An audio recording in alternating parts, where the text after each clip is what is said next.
So one question I get from time to time is that do these energy techniques that you share, do they work for someone with aphantasia?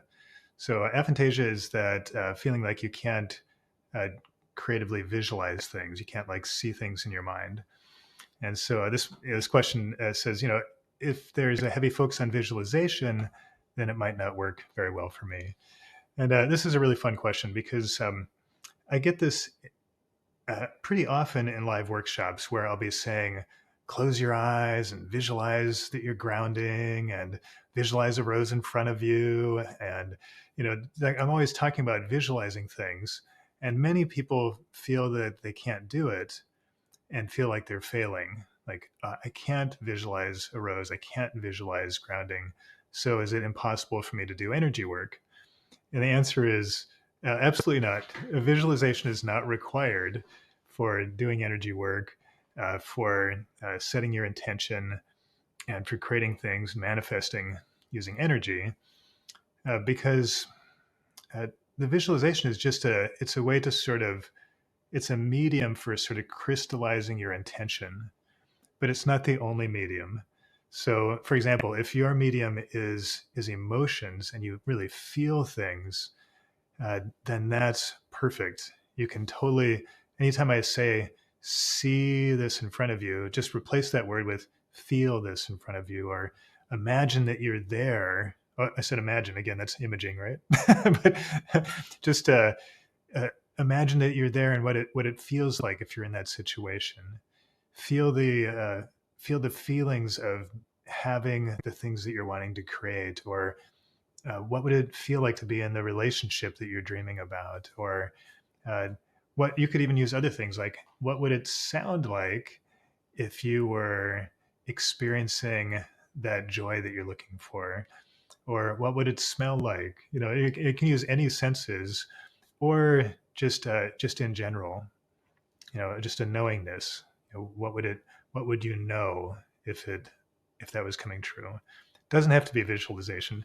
Now, and kind of a funny story too, just to tell you that this really works. Like right now, I can visualize very easily, right? So I teach visualization techniques, and I'm always saying, oh, I talked to my guides, and they said this, and it sounds just like a conversation I'd have with a person, right? So now, listening to things, this clairaudience, and seeing things, this clairvoyance, seems second nature to me. It's no different than kind of the material world normal senses. But it wasn't always like that. The first time I took an intuition class and they said, visualize a rose, I'm sitting there with my eyes closed and they're, going around the room and we're describing what we see. And other people are like, my rose is this beautiful periwinkle color with a slightly budding and there's a dew on it. And I'm like, so people are like, these are really artistic people giving me these visualizations as we go around the room. And it gets to me and I said, well, unless I'm looking at a black rose in a dark room, then I might not be seeing it because I'm not seeing anything. I'm just it's totally black, blank, nothing at all. And and everybody started laughing. And a few people said, actually, me too. I just sort of made up a story of what I was seeing because I was embarrassed to say I'm not seeing anything. and and it started this really interesting conversation. And also over time, what I noticed was uh, once I could get past that frustration or feeling like I was failing or couldn't do it, it turns out it wasn't actually a problem for me. I didn't have some condition where I couldn't visualize.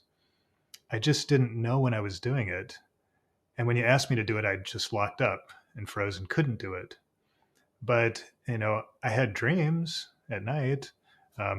So I could be driving on the highway and I'm remembering a conversation or place or somewhere I was hiking. Like obviously my brain works visually, worked really well. But if you asked me to visualize an apple, I couldn't do it.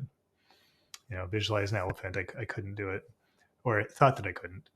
And so those are the two answers for you. If you're feeling like you can't do energy work because you don't have the proper senses to follow the instructions, just change the instructions into something that works well for you. That's the first technique. And then the second one is be open to the fact that you probably actually do have all those sensations and they're just not kind of above the level of where you're noticing them. It's probably something that's happening in the background all the time, but it's not something that you can sort of consciously tap into at will. But with a little practice and a little just self-love and openness, you'll notice that these things start to come to you more easily and freely. And before you know it, you'll be, it's like me, at one point, uh, instead of wanting to talk to guides, and I never could, at one point I was remembering that there was a time when I had wanted to talk to my guides and couldn't do it.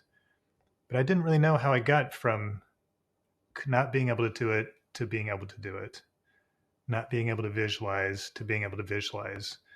I can never pinpoint how I got there because it had to do with my awareness. So as my awareness rose, I started noticing, oh, I'm always communicating and seeing things. I just didn't know I was. And so by the time it had gotten up to where it was easy for me, when I looked back, I could see, oh, my whole life I've been seeing things. My whole life I've been talking to my guides. But if you'd asked me 2 years ago, I would have said it had never happened. Right? I just wasn't aware of what I was doing. And that's probably the case for you too.